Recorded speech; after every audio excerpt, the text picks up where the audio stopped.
very excited about getting to share another part of my mom's story on Independence Day of 2023.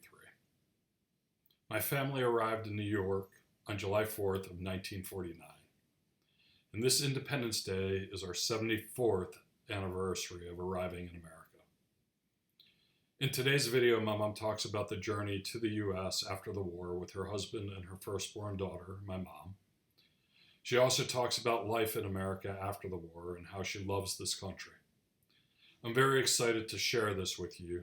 Here is Mama. Eventually, my aunt sent some papers, and he came to the United States on July 4th, 1949, on a military boat named General House. The boat it was a military boat, and this is the hand baggage, and I believe some other ticket.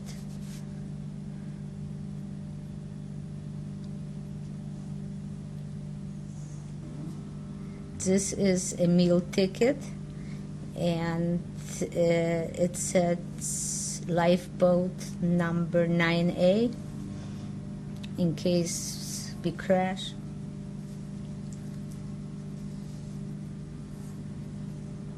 With my daughter, she held the doll without a head because the head got lost somewhere. They took away her baby carriage before we... My grandmother was talking about my mom here, and my mom's a little bit over 2 years old as they're taking this trek across the Atlantic. Went on the boat. They didn't permit her to have the baby, the doll carriage. It was a hard trip in a way that the boat was rocking a lot and many people were sick. My husband, on the other hand, was strong. He was a military man. They made him chief of the trash collection, and he knew a little English. So he was in that brigade. It was in a way sad because my baby caught a cold, and they thought that she's so infectious that they separated her from us, and she was in an infirmary crying for us, and they kept her there. I couldn't be with her. I don't know what effect this had on her life, this separation, but it must have some. The military ship had a terribly loud siren that once in a while it let the siren go, and the babies, the children on the boat always were frightened and cried when that siren went on. But we survived the trip, and so what was it like coming to the United States? we came to the United States. We were met by my husband's aunt. He had here 3 aunts, and they were married. They met us. It was 4th of July. It was terribly hot. And when we were on the boat, we almost crashed. It was 2 boats almost collided. But everything turned out all right. And we went to our aunt's house, and we had one box made out of wood, like a trunk. And I remember one of the aunts says, "Oh my goodness, they have nothing. They haven't got a thing." And they didn't even know that this trunk was full of books. There was nothing else there but books. Because my husband couldn't part with his books. As soon as he got out of Russia, he was so hungry for books that even there he started his collection. My grandfather died in 1983, and my mom talking about his books is something I remember. It was incredible going into their house. In the living room, there were bookshelves, and they were just they lined the walls, and the books lined the walls. Upstairs in my grandfather's study, he had bookshelves, and there were books lining the walls all over. And then when you went down into the basement, the entire one side of the basement was all pretty much just bookshelves, and books lining the shelves. And I have especially in today's world where you don't handle books as much as you used to. I have a real nostalgic sense for books, and even the house that we bought, there's built-in bookshelves in my room, and there's built-in bookshelves in here. My book collection has shrunk over the years as we've moved to digital, but it's just her talking about this brings such a nostalgic feeling. It was hard because we lived with our aunt for the first week, and then her landlady said that she doesn't want to have refugees anymore upstairs. She lived in an apartment. So we had to move to another, and we stayed with her for a while, and she rented for us a room in someone's house. They were good people, my husband's relatives. My husband left. They left before he was born, but they had feelings toward him. And eventually we came in July, and in September we came to Philadelphia because my husband was offered a job as a Hebrew school teacher in Zion. And that was through a man, his name was Chomsky. He was my husband's father's teacher in Russia. And my aunt wrote to him a letter. He was head of grad college. And my aunt wrote a letter, and she said somebody came from Russia and they need a job. And he found him that job in Zion. Eventually, it was very nice because Rabbi Goldstein came to meet us at the train station. And they set us up in a hotel for 2 or 3 weeks until we found an apartment. And my husband started teaching Hebrew. It wasn't a large salary. Eventually he took on some private lessons, and he immediately enrolled in Dropsy because he needed some papers in order to get out of teaching in a Hebrew school. He worked very hard. After 3 years he got his doctorate. And from then on, we went on. He taught in a high school, he taught in a kibbutz, and eventually he became a professor in a college, and he taught world history.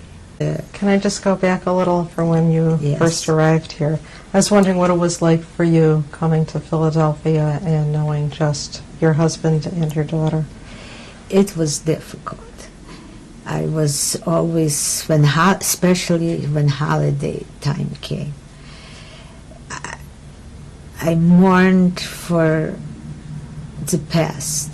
I always missed my family. I felt very, very sad before each holiday. I was very surprised when I came to Zion and I saw there are Jews left, and I saw that there are still Jewish children. That I knew that there are Jews in the United States, but it's different when you see it with your own eyes.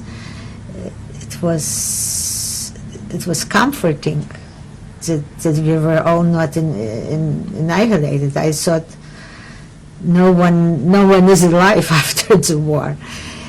But I felt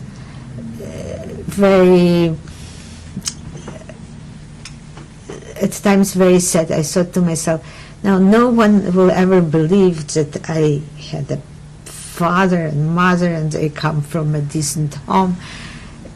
I thought they will think I'm from a stone. So watching this section of the recording is a bit difficult for me. My grandmother's expressing her reaction to seeing a large number of Jews in a single location. She's lost her entire family. She has some cousins in Israel. I don't know. She had cousins that were out in California that I don't know if they were in California at this time or if they were in New York at this time. But that's the only family she had left. My grandfather had some family that he hadn't met that had moved to the United States, which I had mentioned. And here she's seeing whole families and whole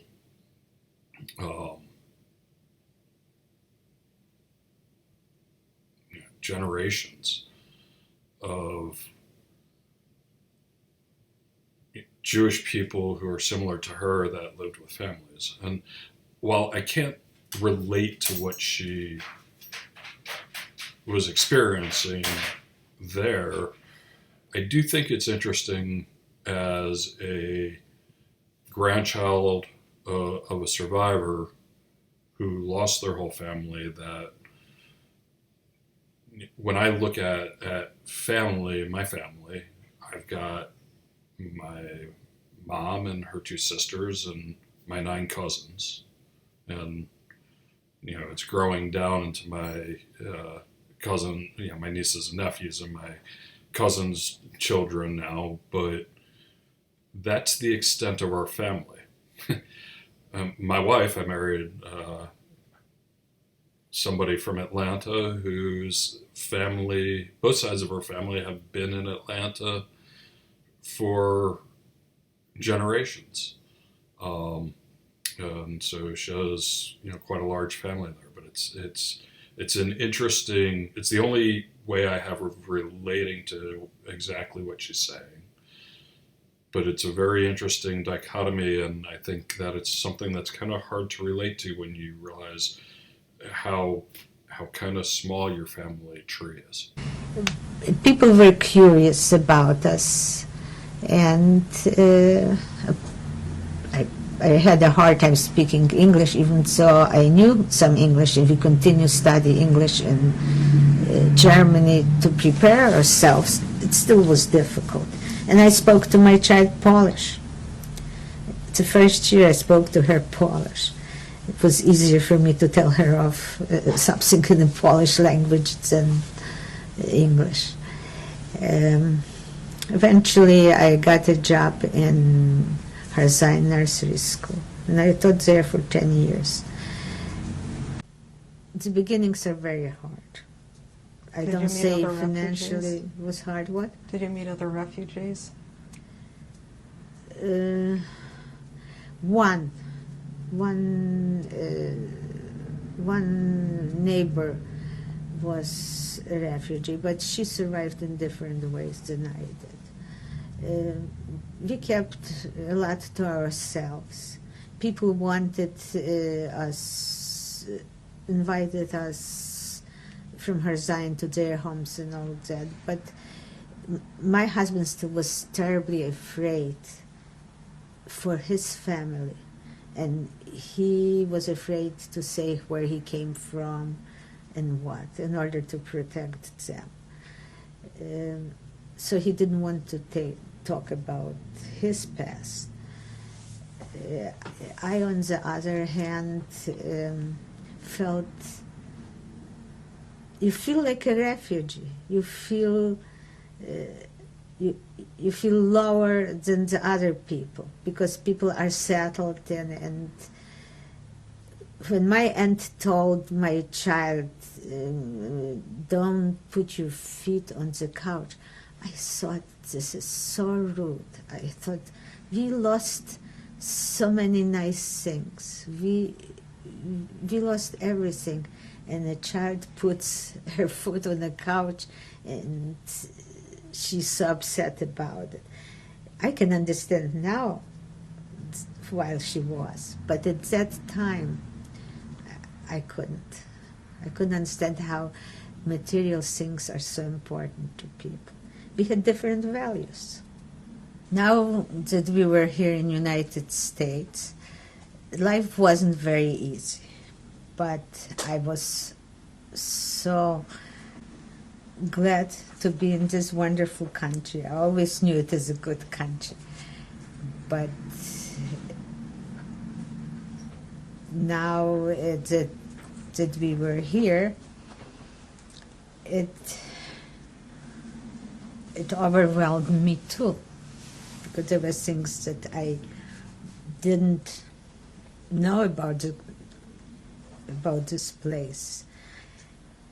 When I went to work in nursery school, I found it quite difficult because no matter how, it was difficult with the language. But the children were very good. They sort of accepted my accent, they accepted I think they thought maybe I come from Israel. That's why I speak funny. One child once said, "Oh boy, you speak funny." But I survived that. And my daughter, on the other hand, was very anxious to learn English. She said to me once, "I don't want to speak the way you speak. I want to speak the way people speak in here." It was her finger like that. She understood the importance of English. The time went on. My husband studied, and eventually I had another child. And when was your second child born? Pardon me? When was your second child born? My second child was born in 1952, and my third in 54. At that time, we were already. When my second child was born, my husband was working on his thesis, and I remember my daughters being behind the door, lying on the floor and looking into his room through a crack on the bottom, and she said, "When will we have our daddy back again?" She felt that he's not with us. I kept on telling her Daddy has to do important work. And when the third one was born, my husband said, "Oh, I'll never finish my thesis." I said, "No, you will." And I kept them occupied, and he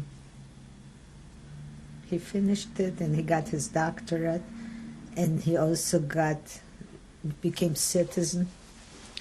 And we changed our name from Kimmelfield to Fields, which we thought it is such a wonderful American name. And it stood us good all the years.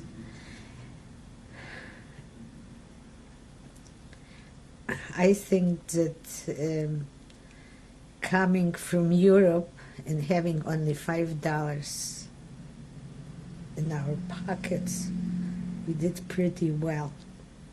And if someone born here cannot make ends meet, there is no excuse for that. Because I'm a living proof that if you work hard, you can achieve something. You can really achieve. And that was from very little we started. I was teaching in the beginning. Of course, I was teaching nursery school, which pays very little because the school is synagogue affiliated. And my husband was teaching first Hebrew school and then high school. But we managed. And we are all very patriotic, the refugees. Especially my husband just loved this country, and he worried about the country too. But he says God will take care of us. You cannot appreciate what a person, what he has. It is difficult. To live in freedom, it is such a feeling only a person who didn't have it can appreciate it. And I just think that we love this country, and it is a good place to live. I'm never sorry that I didn't go to Israel. Of course, I did go to visit more than once, but this is the place, and I'm glad that I can raise my children in this country. And I think we did a pretty good job raising them. My grandparents, as first-generation immigrants who survived the war and lived in a totalitarian society, had such great appreciation for living in this country. And today, on the 74th anniversary of my family's entry into the United States and the celebration of our country's Independence Day, I love that I get to share my grandmother's words and love of our country. On Independence Day, if you have a story of how you came to the United States and want to share it in the comments, I would love to hear about it. If you happen to have a similar experience as the grandchild of a survivor and live in the Atlanta area, please reach out to me directly, as we are organizing a networking group in Atlanta. Thanks for watching today. I hope you enjoyed the video. If you did, like, subscribe, share, comment. All of those things help. And I hope you have a wonderful July 4th.